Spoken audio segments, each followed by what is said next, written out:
नमस्कार, आप देख रहे हैं न्यूज हाट। मैं हूं आपके साथ रितेश शर्मा।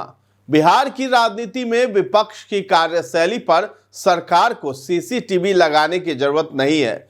इसकी कमी जदयू के नेता और प्रवक्ता नीरज कुमार तुरंत कर देते हैं। जदयू नेता नीरज कुमार की विपक्षी नेताओं की गतिविधियों पर पैनी नजर रहती है, साथ ही वो गाहे बगाहे प्रशासन को भी अलर्ट कर देते हैं। कुल मिलाकर विपक्ष की कार्यशैली पर निगहबानी के लिए नीरज कुमार को लोग तीसरी आंख भी कहते हैं। एक बार फिर उन्होंने लालू राबड़ी आवास के रात के अंधेरे में खाली करने पर सवाल खड़ा किया। उन्होंने बयान जारी कर कहा है कि प्रतिपक्ष की नेता माननीय राबड़ी देवी, जिनका पूरा परिवार अनुपस्थित है, 10 सर्कुलर रोड से रात में किसकी आज्ञा से, किसने अनुमति प्रदान किया, वहां से पेड़ पौधे ले जाने का मीडिया फुटेज भी आया है।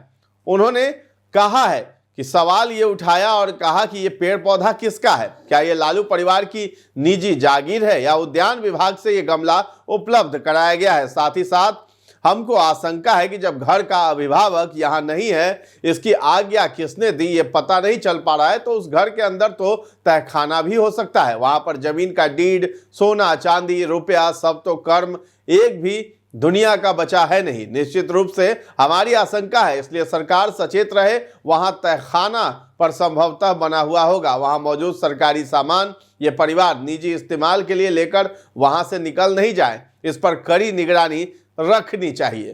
तो नीरज कुमार ने विभागीय पदाधिकारियों को इशारों में अलर्ट कर दिया।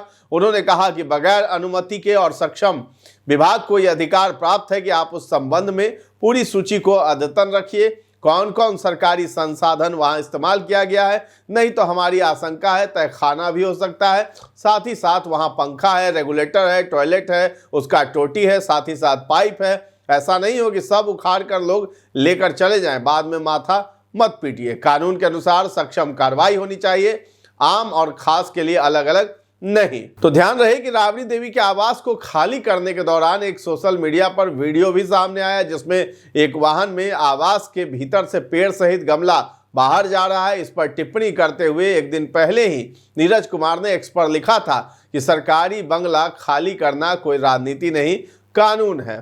राबड़ी देवी जी, आपके नाम 39 नंबर सेंट्रल पूल मकान आवंटित है, फिर भी 10 नंबर खाली न करना सरकारी संसाधनों का खुला दुरुपयोग है। राबड़ी जी, आपको संपत्तियों की कमी नहीं है, कौटिल्य नगर या महुआ बाग में रहिए, लेकिन सरकारी बंगले पर कब्जा छोड़ दीजिए। अब इसको लेकर के जदयू नेता और नीतीश कुमार के खासम खास मंत्री हैं अशोक चौधरी। उन्होंने अपने ही नेता को अपने बयान से ऐसा मालूम पड़ता है कि नसीहत दे डाली है। उनके बयान से तो यही मालूम पड़ता है।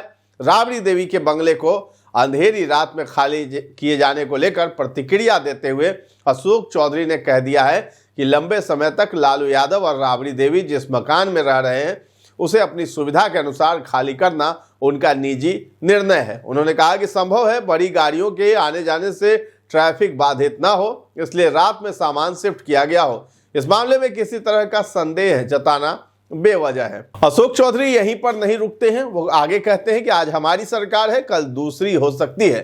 यानी राबड़ी देवी के रात में आवास खाली करने पर अशोक चौधरी ने सरकारी आवास की व्यवस्था बताते हुए कहा कि सरकार समय समय पर फैसले लेती रहती है। आज हमारी सरकार है, कल दूसरी हो सकती है। अगर कल हमारे घर खाली करने का फैसला लिया जाता है तो हम भी चले जाएंगे। उन्होंने आगे कहा कि सरकारी सुविधाएं नियमानुसार दी जाती हैं और जब लोग घर खाली करते हैं तो इसमें कुछ भी गलत नहीं है, चाहे वो दिन में हो या रात के अंधेरे में। तो ये बातें जो है अशोक चौधरी ने कही है। अशोक चौधरी ने साफ साफ कह दिया है। नीरज कुमार का कल भी स्टेटमेंट आया था, आज भी स्टेटमेंट आया, उसके बीच में अशोक चौधरी ने ये बातें कही हैं। तो भाजपा के नेता तो बोल ही रहे थे, लेकिन अब जदयू के नेता भी इस पर खुलकर बोलने लगे। नीरज कुमार ने राबड़ी देवी, लालू यादव सभी को घेरा, पूरे लालू परिवार को, लेकिन अशोक चौधरी ने बताया कि नियम के तहत सही है, लेकिन उनका ये निजी निर्णय है कि वो रात में खाली करे या दिन में। और ये भी बता दिया कि रात में जो है गाड़ियां अच्छे से जो है पिकअप गाड़ियां चलती है, दिन में रास्ता जो है उसका बाधित रहता है, नो एंट्री रहता है जोन पटना में, इसलिए जो है वो गाड़ियां जो है रात में लाई गई होंगी सामान ले जाने के लिए, पिकअप वैन जो है। तो अब इस पर जो है सियासी जो चर्चा हो रही है वो ये हो रही है कि आपस में ही पटरी नहीं बैठ रही है नीतीश कुमार के इन दो बड़े नेताओं में, आपस में ही भिड़ते हुए नजर आ रहे हैं। एक तरफ नीरज कुमार जो है लालू परिवार पर हमला बोल रहे हैं, दूसरी तरफ जो है सुख चौधरी लालू परिवार का बचाव करते हुए अपने ही नेता के बयान पर सवाल खड़ा कर दिया है। इस वीडियो पर आपकी क्या राय है हमें कमेंट सेक्शन में जाकर के जरूर बताएं और हमारे चैनल को अभी तक आपने सब्सक्राइब नहीं किया है तो जरूर कर लें। धन्यवाद।